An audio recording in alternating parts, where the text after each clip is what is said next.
In the grand cosmic theater, humans were little more than a curiosity.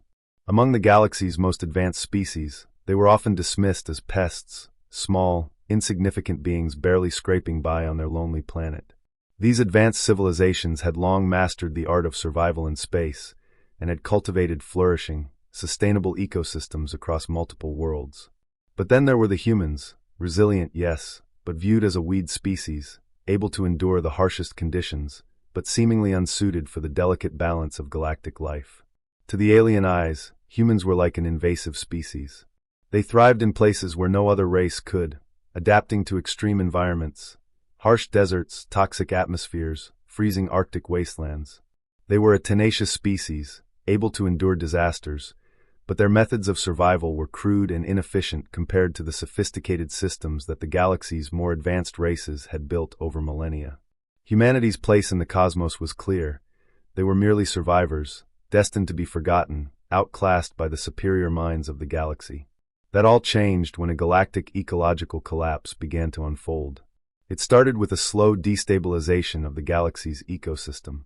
A series of unexpected events, asteroidal impacts, collapsing stars, and unstable black holes, began to disrupt the delicate balance of life.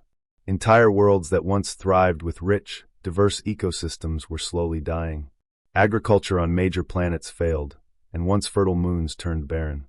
The mighty Galactic Council, composed of the most advanced and sophisticated species, was ill-equipped to deal with the scale of the crisis.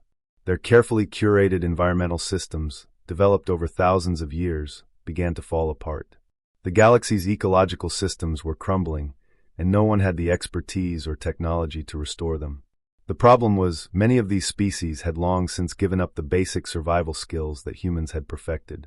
With the technology of the galaxy's advanced species, nature itself had been relegated to the background, managed by artificial intelligence, controlled by machines, and handled by scientists who had long since ceased to interact directly with the ecosystems they maintained.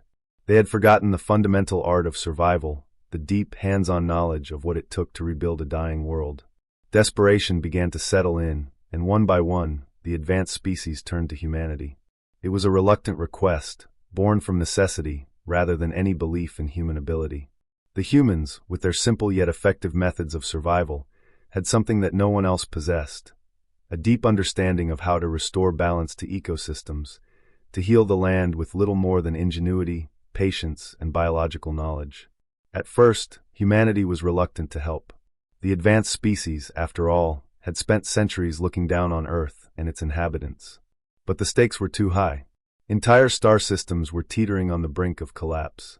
Faced with the existential threat of galactic destruction, humanity's governments came together and made a bold decision.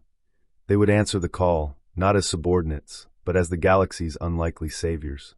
Human scientists and environmental engineers began deploying to the most critical planets in the galaxy. They arrived not with advanced machines or destructive technologies, but with biological ingenuity. They carried with them the secrets of Earth's adaptability, plants that could grow in extreme conditions, methods to revitalize dead soils, and advanced genetic modifications that could allow life to thrive in even the harshest environments. On one of the first worlds, a cold, barren moon orbiting a dying star, humans set up their terraforming systems. They used a combination of heat-generating biomes and engineered seeds capable of breaking down toxic minerals in the soil. Over the course of months, the once sterile land began to show signs of life. Sparse, green shoots broke through the frozen soil, and tiny ecosystems took root. Over time, forests began to grow where there had been nothing but ice. The alien observers, who had once dismissed humanity as a primitive species, could hardly believe what they were seeing. They had never thought that a weed species could do what they had failed to achieve. Human ingenuity did not stop there.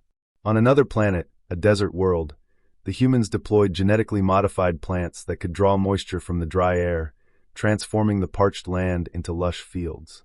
Their systems incorporated atmospheric processors that stabilized the temperature, allowing these plants to survive and slowly rebuild the planet's ecosystem.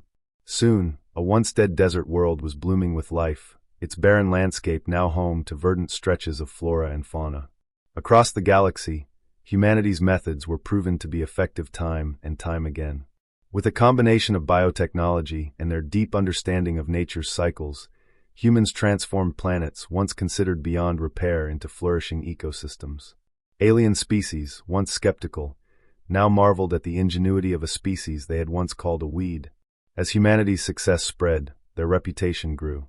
The Galactic Council, once full of prideful species who had scoffed at Earth's primitive ways, now sought humanity's counsel.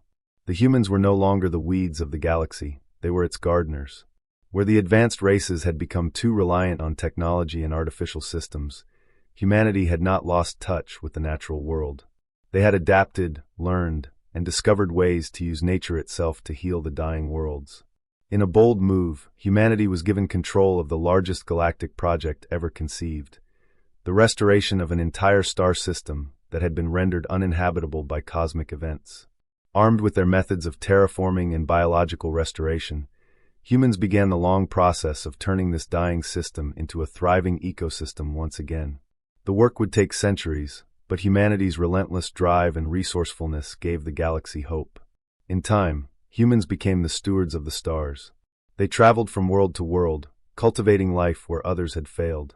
They proved to the galaxy that even the simplest species, when given the right tools and the will to act, could accomplish the impossible. And as the stars began to shine brighter once again, so too did the humans. Their legacy would be one of resilience, ingenuity, and the quiet power of a species that had once been written off as nothing more than weeds, but had shown the galaxy that sometimes the most unlikely of beings hold the key to survival. In the end, humanity had not just saved the galaxy. They had become its gardeners, turning barren worlds into rich, thriving ecosystems and proving that even the most humble species could rise to become the greatest caretakers of life.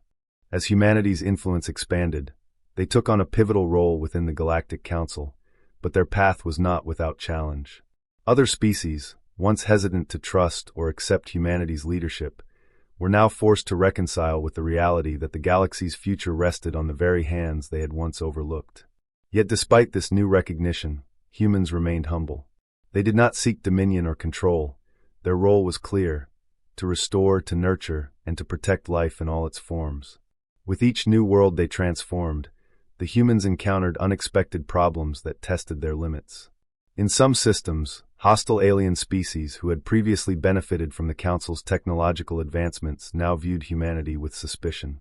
They resented the shift in power and influence, and some even went so far as to sabotage restoration efforts. But humanity, accustomed to adversity, approached these challenges not with force, but with diplomacy and patience. They extended hands of cooperation, showing that their actions spoke louder than any weapon or threat. Over time, humans began to reshape their own destiny within the stars. As they revitalized ecosystems, they taught the other species the principles of sustainable growth, showing them that the health of the environment was intrinsically tied to the health of every civilization. They advocated for a new philosophy: balance over dominance, preservation over exploitation. It was a simple, yet revolutionary idea. A reminder to the galaxy that power did not always come from technology or military strength, but from the ability to adapt, respect, and preserve the fragile web of life that held the universe together. Eventually, humanity's influence reached the farthest corners of the galaxy, and their legacy grew into a philosophy of ecological stewardship that would be passed down for millennia. No longer seen as weeds, humans were now revered as the galaxy's gardeners, symbolic stewards of life, transforming not only planets, but the very mindset of every species they touched. Years passed, and humanity began to develop their own thriving colonies on previously uninhabitable worlds. They not only restored the ecosystems of alien planets, but also perfected the art of coexistence with nature, forging a new way of living that emphasized symbiosis between technology and the environment. Advanced agricultural methods combined with cutting-edge bioengineering allowed them to sustain life on once-forgotten worlds, making these colonies prosperous hubs of galactic trade and culture. The galaxy itself had become an intricate tapestry, a living organism that thrived under humanity's careful care. No longer just survivors, humans had proven themselves as the galaxy's caretakers, those who could nurture life and bring balance even to the most devastated places. In the final years of humanity's rise as galactic gardeners, a monument was erected in the heart of the galaxy, not on any one world, but floating in the vastness of space. It was a symbol to all races, a tribute to the unexpected strength of a species once seen as weak and insignificant. The monument depicted a human holding a seed in one hand, with roots spreading outward into the cosmos, intertwined with planets, stars, and life itself. The inscription read, "From the smallest of seeds, the largest of gardens can grow. We, the gardeners of stars, shall sow and tend to life across the universe, forever rooted in the wisdom of balance and care."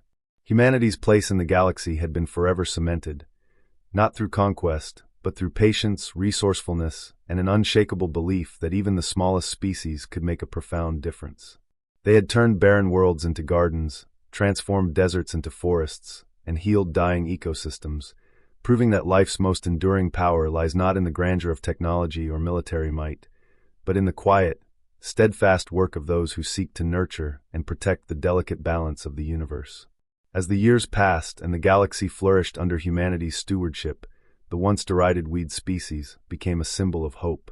Their legacy was a testament to the idea that even the most unlikely of saviors could rise to shape the fate of the stars. And so, in the garden of the cosmos, humanity continued to thrive, planting the seeds of a brighter future for all, one world at a time. The gardeners of stars had proven that sometimes it is the smallest seeds that change the universe.